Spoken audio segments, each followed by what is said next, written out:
Žemės ūkio ministerija parengė naują kompensacinę paramos priemonę pelno nesiekiančios investicijos prastai melioracijos griovių techniniai būkliai, nepakankamai jų priežiūrai pagerinti.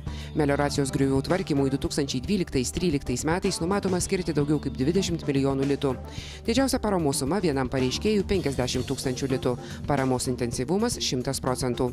Paraiškos renkamos iki šių metų Liepos 10-osios. Kiekvienas fizinis ar juridinis asmuo galėtų būti pareiškėjų, tačiau turi būti registruota valda. Ūkyje turėtų būti bent jau 1 kilometras, griovio. Melioracijos sistemų įrengimas ir remontas kainuoja brangiai. Ne kiekvienas ūkininkas pats galėtų susimokėti už tokius darbus. Valstybės biudžeto skiriamų lėšų pakanka tik patiems būtiniausiems darbams. Todėl būtent kaimo plėtros 2007-2013 metų programoje numatyta ES parama leidžia investuoti į melioraciją reikšmingas sumas.